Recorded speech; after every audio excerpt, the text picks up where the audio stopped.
Fala galera, hoje a gente vai falar um pouquinho sobre o Código de Ética e o Estatuto da OAB, desmistificando esses dois códigos que são uma confusão imensa, a gente nunca sabe o que pode, o que não pode, e a minha ideia hoje é trazer para vocês de maneira mais sintetizada alguns aspectos dos dois códigos no que se refere à captação de clientes. Posso ou não posso captar clientes? Que dúvida, hein?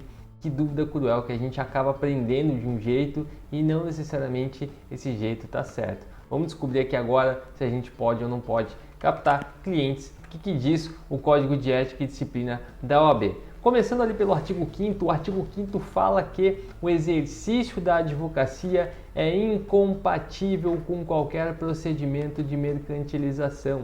Então, mercantilização, venda propriamente dita, aquela venda ativa, aquela propaganda em outdoor, não pode, porque isso tem caráter mercantil. Mas sempre que você pensar nessa palavra, pensa numa atitude mais ativa, numa atitude mais de se posicionar de uma maneira como a gente vê nos Estados Unidos, né? Aquela coisa mais placas gigantescas, faça seu divórcio comigo, 50% de desconto, coisa do tipo, isso tudo não pode.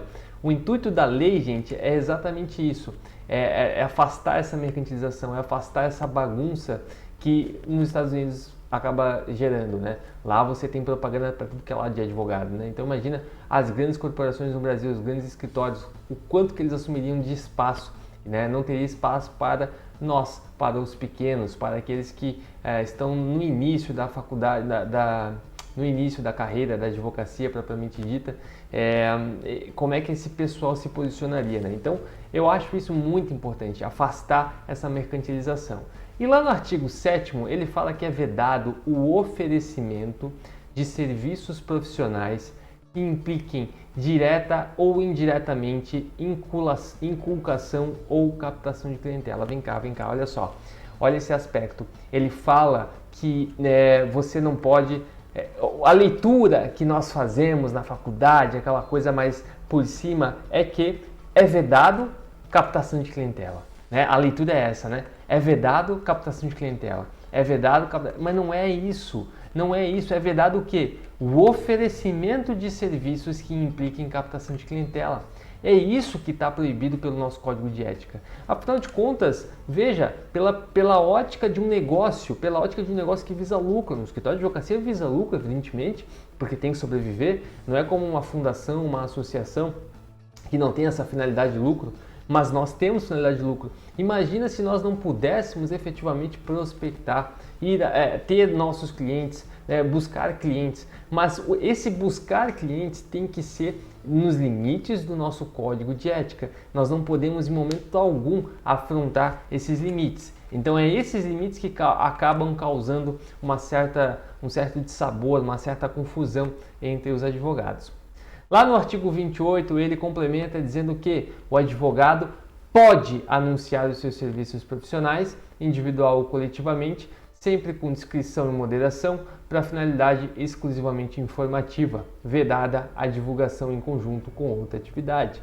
Ou seja, o que ele está te abrindo portas aqui? Olha, se você quer informar para prospectar, não tem problema, não pode ter o caráter mercantil. Veja, isso aqui é uma linha muito tênue, eu sei, mas assim, se eu escrevo um artigo dizendo que agora na pandemia tem uma lei que a grávida obrigatoriamente tem que obrigatoriamente não precisa estar no ambiente físico de trabalho, ela pode fazer home office, deve fazer home office. Eu escrevo um artigo informativo para informar as pessoas. Veja, esse artigo vai para o Google. Se uma grávida procurar esse assunto no Google, ela não naturalmente vai achar o meu artigo. E não é naturalmente ela vai entrar em contato comigo para me perguntar se eu faço esse tipo de demanda.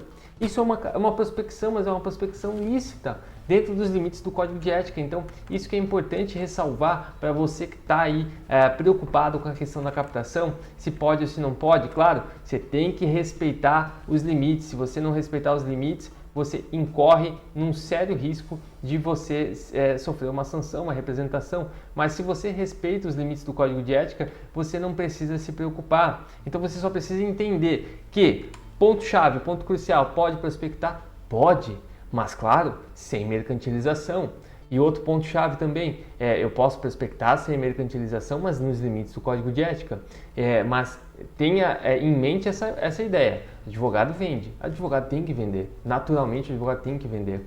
Não pode mentir, não pode falar o que não é uma venda. Mas se você pensar na questão ética da venda, ninguém pode mentir, né? Se vai comprar um carro, você tem que comprar um carro com as características que o carro tem. Né? Você não vai comprar um carro, se o vendedor está mentindo, ele está te ocultando informações, você pode até rescindir esse negócio. Então, nesse contexto, você tem essa possibilidade sim.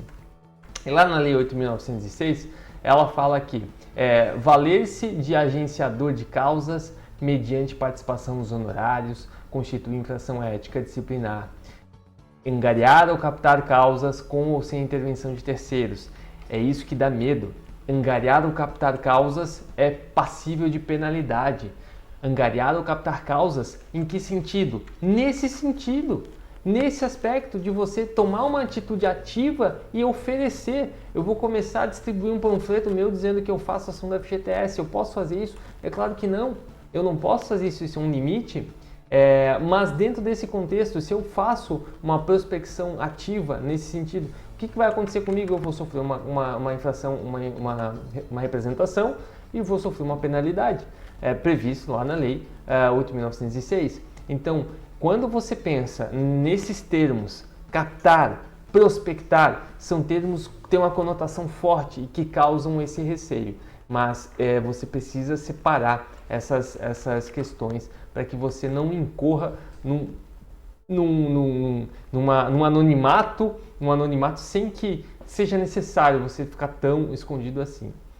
Recentemente, nós ouvimos falar muito do Provimento 205 de 2021, que trouxe muitas mudanças, trouxe alguns aspectos bem importantes para a advocacia, né? E ele trata especificamente do marketing jurídico, se pode ou se não pode fazer.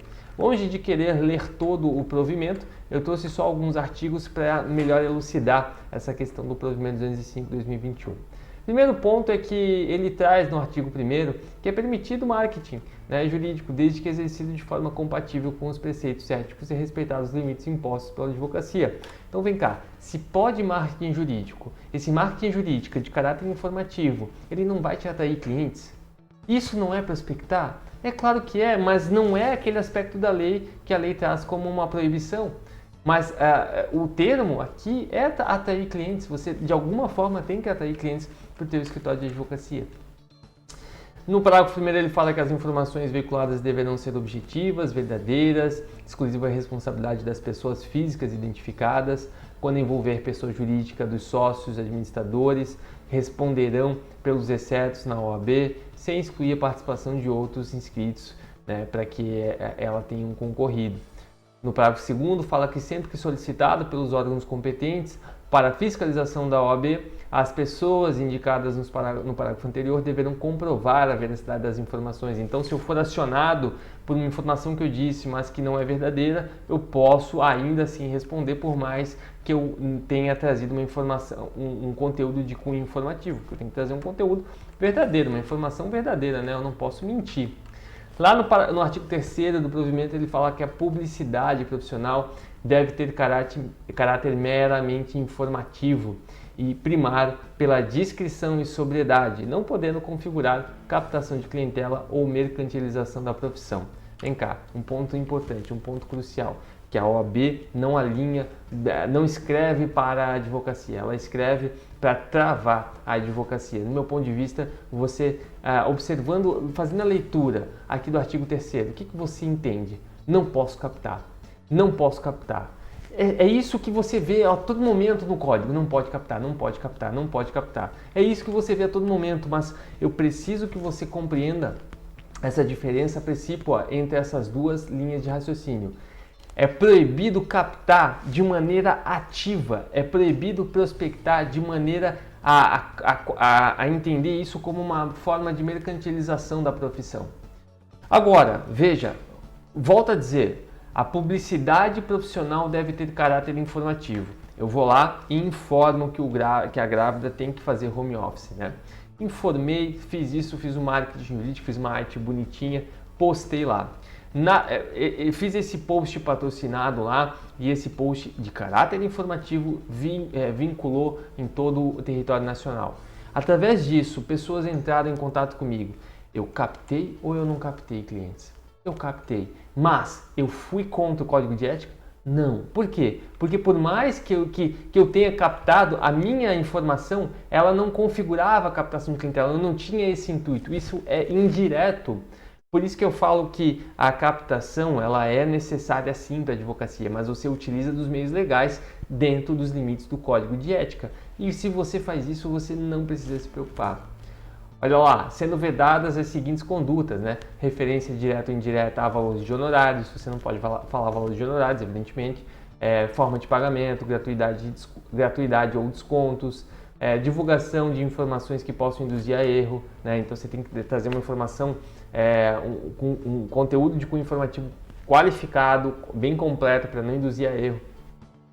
Anúncio de especialidades para as quais não possua título, então eu não posso dizer que eu sou especialista numa área se eu não sou. Então tem essas questões pontuais do artigo 3º. Além disso, utilizar expressões persuasivas de autoengrandecimento, distribuição de brindes, cartão de visita.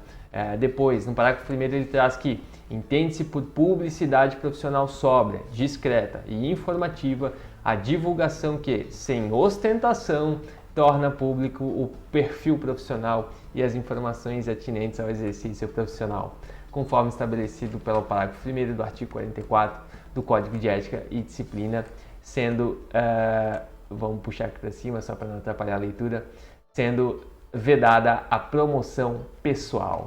Vem cá, gente, vem cá, não pode ostentar, né? A gente ouviu muito disso nos nossos meios de comunicação.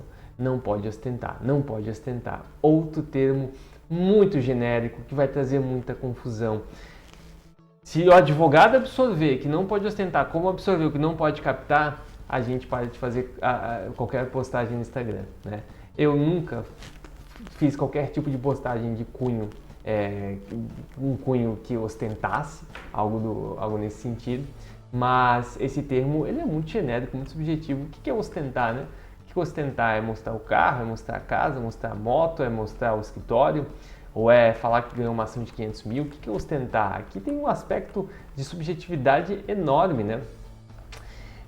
E aí lá no artigo 4º ele fala, deixa eu puxar aqui para baixo de novo, ele fala que no marketing de conteúdo jurídico poderá ser utilizada a publicidade ativa ou passiva, desde que não esteja incutida a mercantilização, a capitalização de clientela ou o emprego excessivo de recursos financeiros, sendo admitida a utilização de anúncios, pagos ou não, nos meios de comunicação, exceto nos meios vedados pelo artigo 40 do Código de Ética e Disciplina e desde que respeitados os limites impostos pelo inciso 5º do mesmo artigo e pelo anexo único deste provimento. E é isso que ele traz ali até a questão do tráfego pago. Ele permite o tráfego pago. Nesse aspecto, quando ele permite o tráfego pago, ele permite que você pegue um conteúdo de cunho informativo, né? Com o exemplo que eu usei da grávida, você patrocine ele e se você não tem incutido nisso um caráter de captação de clientela, você pode fazer isso sem problema nenhum. O problema é quando você faz isso mal intencionado, você faz isso com a intenção de prospectar clientes. Mas olha só, essa questão da intenção, novamente, é subjetiva. É óbvio que você naturalmente divulga esse conteúdo com o objetivo natural de trazer mais clientes, de fazer com que as pessoas te percebam, fazer com que as pessoas venham até o teu escritório para ver aquela questão ou qualquer outra. Então, volto a dizer, nosso código não é escrito necessariamente para a gente. Criticamos tanto, né, gente? Criticamos tanto nossos legisladores em âmbito municipal, estadual e federal, mas chegamos aqui e fazemos algo parecido. Mas vamos lá. O artigo 6º fala que fica vedada na publicidade ativa qualquer informação relativa às dimensões, qualidades ou estrutura física do escritório. Então, teoricamente, você não pode divulgar o seu escritório, assim como a menção à promessa de resultados ou a utilização de casos concretos para oferta de atuação profissional. A questão de promessa de resultados sempre foi muito clara para mim, não precisava nem nesse provimento. Mas informações relativas às dimensões, qualidade ou estrutura física do escritório, gente, se você entrar no site de qualquer advogado, o que tem lá? Foto do escritório. Por quê? Porque se você fez um escritório, você quer mostrar o seu escritório, e ele está dizendo que eu não posso, na publicidade ativa, mostrar no escritório. Bom, ativa, eu entendo por ativa aquela publicidade com tráfego pago, em que eu vou patrocinar, enfim, tudo bem. Alguns aspectos que a gente vai ver o desenrolar aí ao longo dos anos, né? É um provimento novo, então a gente não sabe ainda como isso vai acontecer.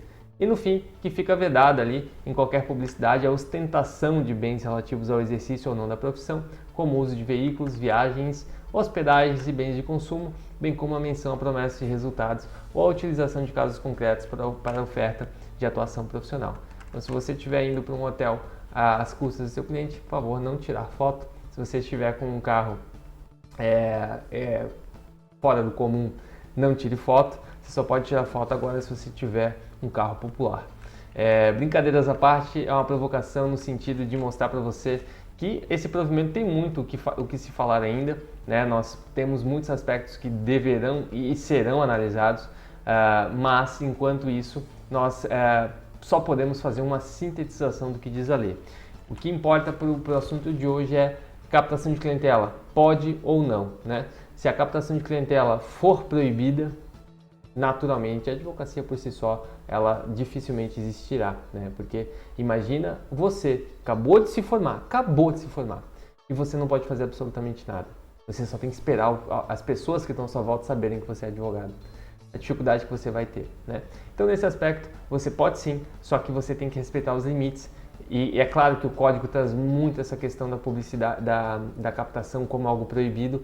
Ele usa o termo é proibido captação, que deixa muito claro que captação é proibido, mas esse termo ele é o mesmo sinônimo para atrair clientes. Então se você quer atrair clientes, você usa os limites do código da OAB, do estatuto e do código de ética da OAB, e você consegue, através disso, atrair os seus clientes para a sua advocacia. Se você tiver alguma dúvida como fazer isso, tem outros vídeos aqui no canal que mostram qual é a melhor saída para isso. Gente, um abraço, não deixe de curtir e comentar e também de se inscrever e seguir lá no Instagram. Um abraço e até a próxima.